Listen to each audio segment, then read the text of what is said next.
talk about Parkinson's Awareness Month, because did you guys know that April is Parkinson's Awareness Month? And we see a lot of people with Parkinson's at On With Life, and so it's definitely important to talk about. Actually, having said that, next week as well, that we're going to be doing a live, Gail and Tammy, from our art group that we do. But next week, somebody's going to have to step in, because I'm not there. So next week, we're going to do the Gail show for... Or we just have a studio audience member, like the Gail and whoever show. Okay, fine. Tammy's not going to be there, so it's the Gail and... Whoever show. That will be going live from our art group that we actually do prior to our Parkinson support group. So it's from 4 to 5, the fourth Thursday of every month. So it's April 28th this month. On Thursday from 4 to 5, we're doing a free art group for anybody with Parkinson's and their care partners. Yeah. And then we follow that up by doing our typical support and sharing group that goes from 5 to 6:30.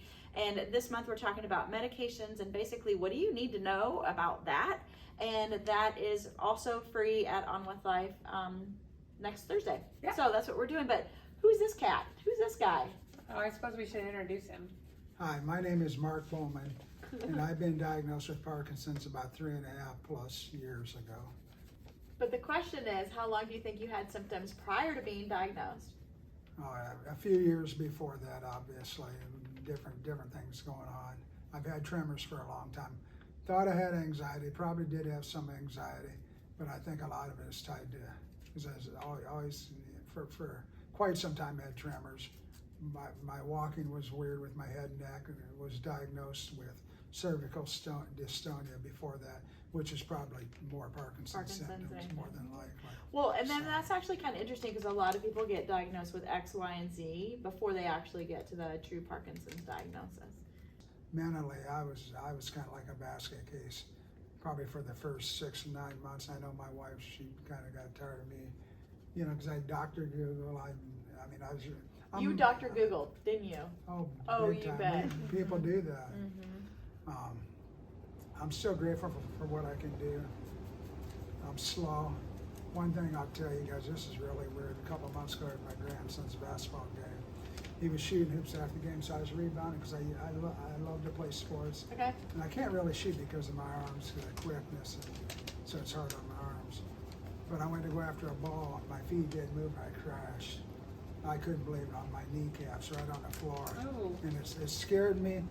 It was probably one of the biggest wake-up calls since this has been going on. Because I just landed, I thought I broke my kneecaps. Was that because you had freezing though? I mean, did you freeze and then? I can't remember really what happened. It must have been, but my body was moving, my legs wouldn't. Yep. And they all look over and I'm laying on the floor. Judy's son had to come over and pick me up off the floor. And my legs were sore for a while. In fact, I don't think I screwed them. But that, you guys, of falls, that was the one thing. Because I'm not sure why I fell. It's like, it all happened so quick. Kind of like a wake-up call. Okay, so you fell, wake-up call. So what did you do about it? So you came down with life, and you did what program? The Big and Live. So now looking back to that, can you see how maybe the principles you've learned in Big potentially could help with that? Absolutely. Okay. Ah, that's the answer I'm looking for, absolutely. Mark. I know, Yeah. Because the bigger steps will be less falls. Get your arms removed and more. But you guys, it is so natural not to do that. And it's like you got to be thinking about it all the time. I know. I mean, that works. But if I don't think about it, it doesn't happen. No. Well, and I mean, that's a part of that whole Big and Loud program is that you have to think big, think loud. You have to think about it. Because it doesn't come naturally. Your body wants to go back to being every time. Yeah, slow and little movement. So you have to think about that. Okay, so since you have been diagnosed, what kind of support services have you participated in? And I mean things like, you know, are you doing any conferences? Are you doing any education? Are you doing any groups or anything like that? Yes, and the supportive services with these different things definitely are good. The way I see it is because knowledge is power. the more I can learn about it. Mhm. You know, it's like you want to take advantage of that, to so like the press meetings here, the big and loud the exercise thing on the second Tuesday. Oh, look at you plugging that. Good job. Second But Tuesday of every yeah, month. yeah, and last month I couldn't do it because we had a track meet. It's like, I want to be here. You know, I really wanted to do that. But I'm still going to take advantage of anything that comes up, the emails from the APDA that I get, the emails from On With Life. So I have every intention of taking advantage of learning. So that's really kind of, I think what I hear you saying is education and learning about your diagnosis, learning about what to prepare for, but also to be proactive so that you can hopefully prevent some things. Yeah. But just being aware of what to expect is, like you said, knowledge is power.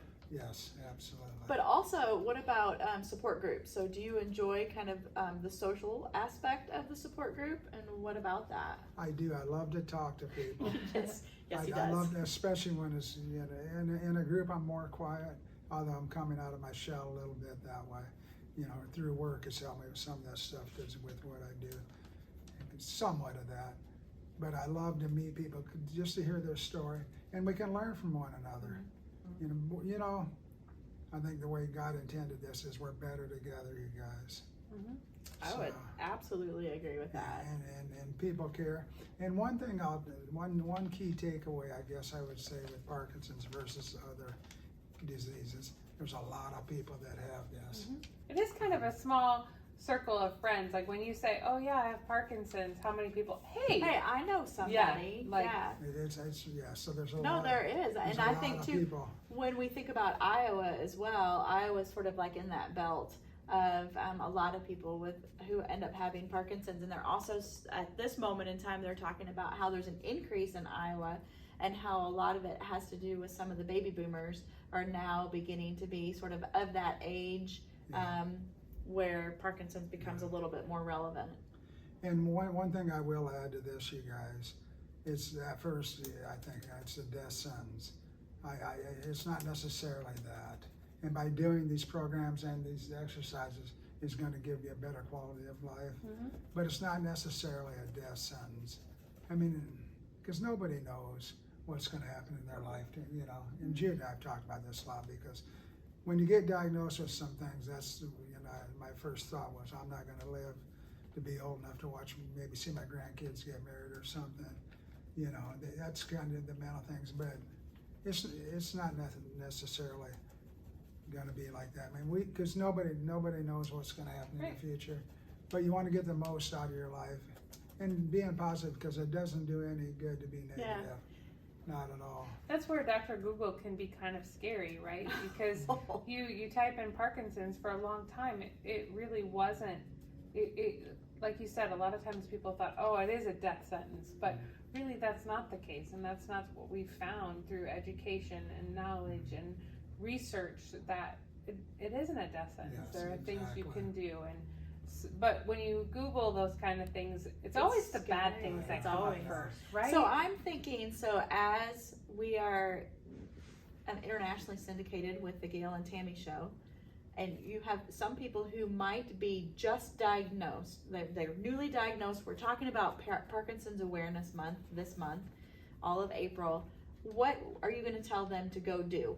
They're just diagnosed. What should they absolutely go do? They need to get moving.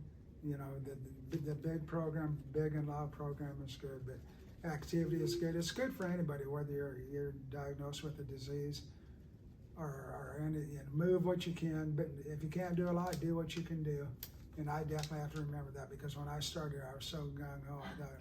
I thought, it's like, I can do this, and I'm slipping. I'll be honest, I'm slipping.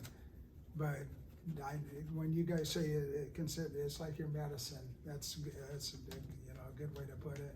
And you were talking about doctors when they tell you do this or that. I don't believe my doctor said exercise, because Judy had mentioned it to him when we came here about going on with life. He said, yeah, that would be good, but I don't think he said do that. Go exercise. But the carbidopa, levodopa that you mentioned, that's the first thing. It is. So the carbidopa levodopa is the gold standard, and what we talked about today, just in our press class, was did any of the neurologists say, here's your carbidopa, levodopa, and go exercise?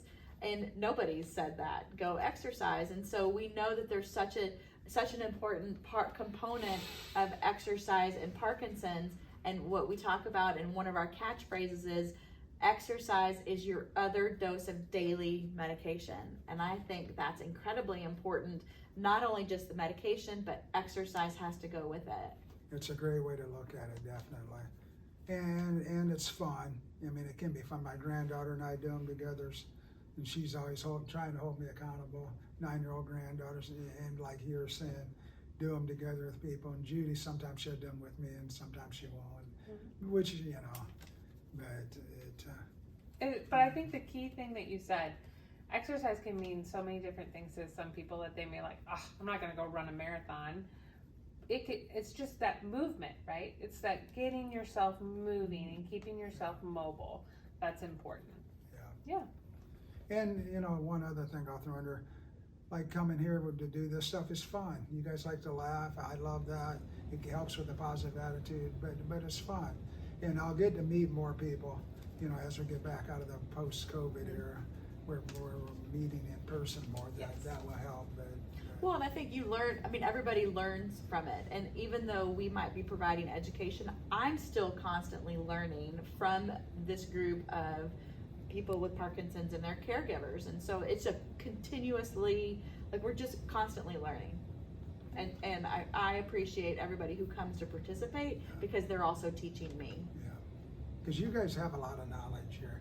From everything I've heard, read, been a part of so far, and it's only been 6-8 months since I've been affiliated with this organization, and there's a lot of knowledge. There is. I think we're pretty smart. And when you tell other people, you know, people do this, and I think in general people are hesitant sometimes to get part of groups, you know, things like that. But I'm a typical guy though. When Judy and Kathy tried to get me to come here, I'm like, I just wasn't ready for it. So do you want to tell about what route you took to get to us real quick? Yeah, so. And what did you call it? The scenic route. The scenic route. So last August, the conference in Coralville, Iowa City. We were having lunch with Judy's sister, Kathy, who supports this organization. God bless her. And she said, I got this email. She showed me at lunch, sent it to me. We got to talk about it. That was probably early August when I got that information, because I think it was late when the conference was. Yep. So we drive to Iowa City and do that, and met Gail. And here, this is kind of funny, you guys. So I listened to all the speakers, and there was so much food there, so I really liked it. So I go out and during the breaks, Judy being there doing exercises, I'm out there getting the food. She says, you need to get back in here and start doing this. This is what you need. But that's where I met Gail, and we had like a 10-minute session just to get connected, Judy and I and Gail, just to tell her our situation, and it's just, you know, I believe in what you guys are doing here. You're helping people, and it's. But I think your scenic route is that you live in Ankeny.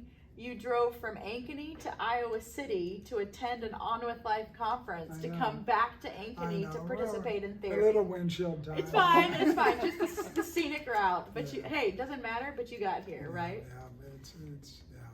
Well, we definitely appreciate you being here and helping sort of spread the word about about Parkinson's with Parkinson's Awareness Month. And it's just so important that people understand, like you said, it's not a death sentence. You absolutely can take control and do something about it for yourself, for your loved one, for your care partner. We have many, many services here at On With Life that are specifically for Parkinson's. And so that's on our website, onwithlife.org. In the outpatient department. So there's a lot of stuff that we do to help support this community, because we so believe in it for you guys. And that's a blessing. That's very nice. So. All right. So this is Gail and Tammy and Mark signing out.